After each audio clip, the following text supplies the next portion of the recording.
संसार में पति पत्नी का संबंध सबसे बड़ा संबंध माना जाता है और है भी। सप्तपदी लेकर 7 जन्मों तक दोनों एक दूसरे के साथ जुड़ जाते हैं, एक दूसरे के अर्धांग बन जाते हैं। अर्धांग अर्थात अर्ध अंग। क्या इसका महत्व आप समझ पा रहे हैं? अपना समस्त जीवन किसी के साथ बांटना।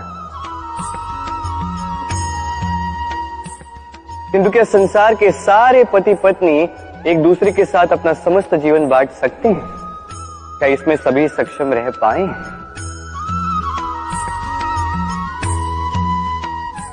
अपना जीवन किसी और के साथ बांटने के लिए सबसे महत्वपूर्ण बात है स्वीकृति, स्वीकार करना। सामने वाले व्यक्ति को स्वीकार करना, उसकी अच्छाइयां भी, उसकी बुराइयां भी। संपूर्णतः रूप से व्यक्ति को स्वीकार करना होगा, तभी ये संबंध बढ़ेगा, तभी ये संबंध और भी सुंदर बनेगा। एक दूसरे के दोष ढूंढना, उन्हें गिनाना, ये केवल और केवल एक ही कार्य करता है, इस संबंध के जीवन का नाश करता है। बस बदले में होना ये चाहिए, एक दूसरे के दोष समझकर उन्हें आभास करवाए बिना उन्हें सुधार देना चाहिए, उनकी कमियों को उनकी शक्ति बना देनी चाहिए। यही तो होता है दाम्पत्य, यही होता है बुराइयों का दमन और यही होता है गुणों का उदय। राधे राधे। इस जीवन में मनुष्य केवल 3 चीजों के पीछे भागता है। छाया अर्थात सहारा, संबंध। काया अर्थात सुंदर सुबल शरीर। और तीसरी माया अर्थात ऐश्वर्य।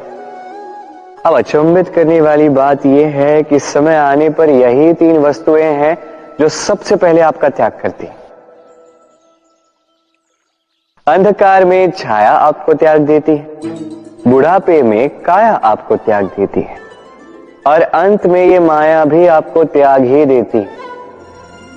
ये कुछ काम नहीं आता जिसके पीछे आप जीवन भर दौड़े जा रहे थे। यदि कुछ काम आता है तो वो है आपका प्रेम पूर्ण व्यवहार जो आपने संसार को दिया। ये प्रेम ही है जो अंधकार में दिया बनकर आपको प्रकाश देगा। ये प्रेम ही है जो बुढ़ापे में हाथ बनकर आपको शक्ति देगा, सहारा देगा। और जब आपके पास धन नहीं होगा तो यही प्रेम आपको संयोग देगा। इसलिए इस जीवन में यदि कुछ कमाना है तो केवल प्रेम कमाएं। यदि आप भी मेरी बातें दूर की सोचते हैं तो केवल प्रेम कमाएं। और आप इसी प्रेम के साथ कहीं राधे राधे। संसार में नियति बहुत कुछ निश्चित करती है, जैसे हर एक वस्तु की सीमा। शरीर से जाने वाला जल, उसकी सीमा भी नियति निश्चित कर चुकी है। कैसे? देखिए, यदि आपने उचित समय पर परिश्रम करके अपना पसीना नहीं बहाया तो कुछ समय पश्चात आपको अश्रु अवश्य बहाने होंगे। क्योंकि सब कुछ यदि भाग्य से मिल भी जाए उसे कर्म से रक्षित करना पड़ता है। यदि परिश्रम करते रहोगे तो जो पाया है उसे सहेज कर रख पाओगे और जो आप पाना चाहते हैं वो अवश्य पा लोगे। किंतु यदि परिश्रम से दूर रहे तो जो पाया है उसे तो खो ही दोगे और जो पाना चाहते हैं उसका तो प्रश्न ही नहीं होता। और बहाओगे तो केवल अश्रु। अब चयन आपका है, क्या बहाना चाहेंगे? पसीना या अश्रु? राधे राधे। तभी आप किसी झरने के पास बैठे और बस ध्वनि सुनी।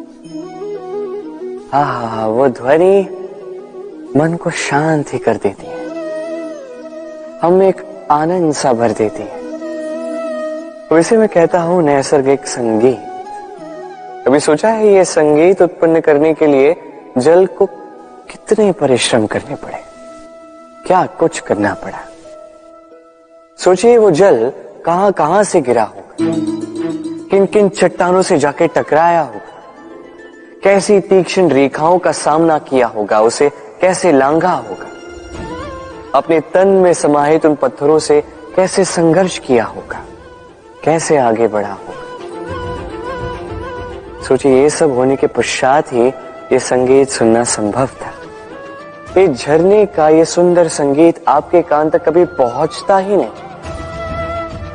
यदि उस जल का विरोध करने वाले पत्थर ना होते। इसका तात्पर्य क्या है? तात्पर्य एक ही है, इन बाधाओं का सामना करें, इनसे दूर ना भागे, क्योंकि ये बाधाएं ये नैसर्गिक है। सभी के जीवन में ये बाधाएं आती हैं, इनका सामना करें, जीवन में आगे बढ़े। और आप भी स्वयं से उत्पन्न कीजिए नैसर्गिक संगीत और इस संसार में फैलाइए शांति और प्रसन्नता।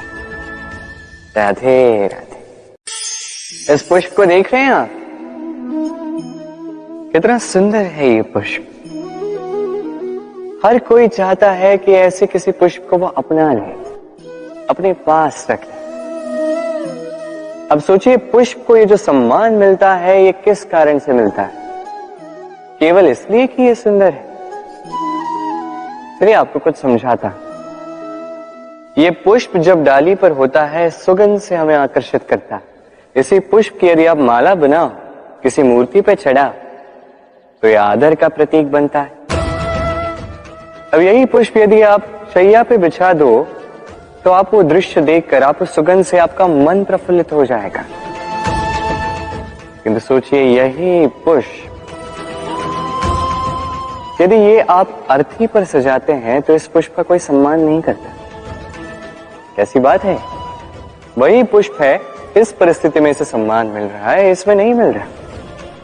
क्यों? क्योंकि यही छिपी है एक महत्वपूर्ण सीख। इसका सार ये है कि सम्मान व्यक्ति या वस्तु का नहीं किया जाता, सम्मान किया जाता है समय और स्थिति का। अब समय जो है, समय हमारे वश में तो है नहीं, हमारे वश में है स्थिति।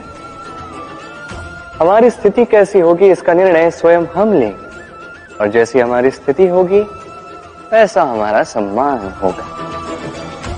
तो आइए मेरे साथ प्रेम से कहिए, राधे राधे। सफलता,